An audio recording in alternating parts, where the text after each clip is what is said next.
दोस्तों, आप सभी ने पुष्पा मूवी तो देखी ही होगी, जिसमें टॉलीवुड के सुपरस्टार अल्लू अर्जुन लाल चंदन की स्मगलिंग करते हुए दिखाए गए हैं, जिसमें हमें यह पता चलता है कि आंध्र प्रदेश के जंगलों में आज भी कितनी बड़ी मात्रा में लाल चंदन की स्मगलिंग की जाती है। लेकिन उस फिल्म के बाद हर जगह यह बात फैलने लगी है कि आखिर ये लाल चंदन इतना महंगा क्यों बिकता है, और अगर बिकता भी है तो सरकार इन चंदनों को लेकर इतनी चिंतित क्यों रहती है। यह सभी सवाल आज हर जगह पूछे जा रहे हैं। इसलिए हमने आज के इस वीडियो में कोशिश की है कि आपको लाल चंदन से जुड़ी हर एक बात बता सके, जो इस लकड़ी को दुनिया भर में खास बनाती है। चलिए शुरू करते हैं लाल चंदन की कहानी। दोस्तों, लाल चंदन को रक्त चंदन भी कहा जाता है। ऐसा इसलिए क्योंकि इस चंदन के चक्कर में आज तक ना जाने कितनों के रक्त बह चुके हैं।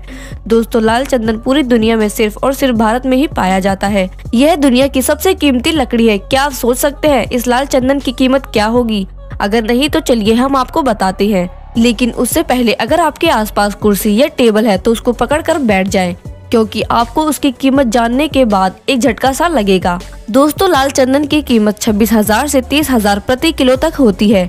क्यों दोस्तों, झटका लगा ना? इतना ही नहीं बल्कि एक पेड़ में से कम 20 से 25 किलो तक चंदन निकल जाता है, जिसे बेचकर कम से कम 5 से 6 लाख रुपए तक मिल जाते हैं। यानी कि एक लाल चंदन के पेड़ की कीमत 6 लाख रुपए है। और दोस्तों, 1 टन लाल चंदन की कीमत 2 करोड़ तक हो सकती है। अब हैरान होना तो लाजमी है, क्योंकि ये बात तो आपको भी पता ही होगी कि जो चीज जितनी कम होती है उसकी उतनी ही ज्यादा कीमत होती है। लाल चंदन की इतनी कीमत होने के पीछे की वजह सिर्फ यही है कि यह बहुत ही कम मात्रा में पाई जाती है। लाल चंदन भारत के तमिलनाडु और आंध्र प्रदेश के कुछ ही राज्यों में पाए जाते हैं, जैसे कि कुर्नूल, चित्तूर, नेलोरे और कुड़पाहा। चलिए अब हम आपको बताते हैं कि इस चंदन की लकड़ी के कौन कौन से फायदे हैं जो इसे इतना महंगा बनाती हैं। लाल चंदन सबसे ज्यादा ब्यूटी प्रोडक्ट्स बनाने में काम आता है, और यह चेहरे की त्वचा में निखार लाने के लिए बहुत ज्यादा असरदार होता है। लाल चंदन की एंटीबैक्टीरियल प्रॉपर्टीज के कारण यह स्किन के देखभाल के लिए बड़े पैमाने पर इस्तेमाल किया जाता है। इसके अलावा लाल चंदन को मेडिकल उपयोग में भी लाते हैं। खास तौर पर अगर यदि हमारी बॉडी में कोई अंग सूज जाए तो लाल चंदन के पाउडर का पेस्ट सूजन पर लगाने से उसे जल्दी ठीक करने में बहुत कारगर होता है। इसके साथ ही एंटीबैक्टीरियल प्रॉपर्टीज के कारण ही इसे शरीर के उन हिस्सों में लगाया जाता है जहां एंटीबैक्टीरियल इन्फेक्शन फैल गया है। आपको यह जानकर हैरानी होगी कि एक रिसर्च के अनुसार लाल चंदन शुरुआती दौर में कैंसर को खत्म करने की क्षमता रखता है, जिसके कारण इसकी मार्केट वैल्यू अब और भी ज्यादा बढ़ गई है। अब पूरी दुनिया में इसकी मांग की बात करें तो लाल चंदन मुख्य रूप से इसलिए भी फेमस है क्योंकि इससे बनने वाले फर्नीचर काफी सुंदर और शानदार होते हैं। इसके अलावा वाइन बनाने के लिए भी लाल चंदन का इस्तेमाल किया जाता है, जिस कारण इसकी मांग दुनिया भर में है। लेकिन इस समय सबसे ज्यादा मांग इसकी चाइना में है।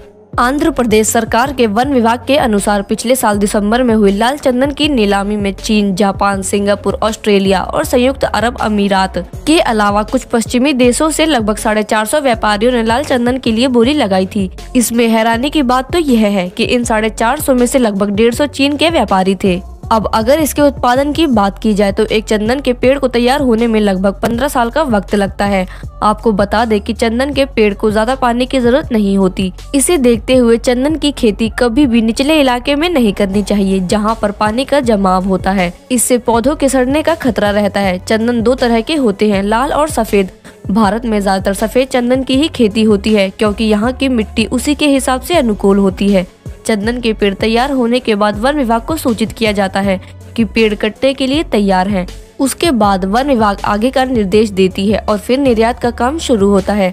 आपकी जानकारी के लिए बता दें कि चंदन के पेड़ सरकार की तरफ से ही बेचे जाते हैं। इसमें किसी भी प्राइवेट एजेंसी का कोई रोल नहीं होता। अभी सरकार ने चंदन के निर्यात पर पूरी तरह से रोक लगा रखा है। प्राइवेट एजेंसी चंदन का निर्यात नहीं कर सकती। यह काम सिर्फ सरकार ही कर सकती है, यानी खेती कोई भी करे लेकिन उसकी कुल्हाड़ी का निर्यात सिर्फ सरकार ही करेगी। जिस कारण हम लाल चंदन की स्मगलिंग के बारे में सुनते रहते हैं कि किस तरह चंदन की स्मगलिंग की जा रही है, जिसे आप पुष्पा मूवी में देख ही चुके हैं। दोस्तों, यह थी लाल चंदन से जुड़ी कुछ जानकारी। उम्मीद है आपको पसंद आई होंगी। वीडियो को लाइक जरूर करें। साथ ही आपका क्या कहना है लाल चंदन के बारे में हमें कमेंट सेक्शन में जरूर बताएं और चैनल को सब्सक्राइब करना ना भूलें।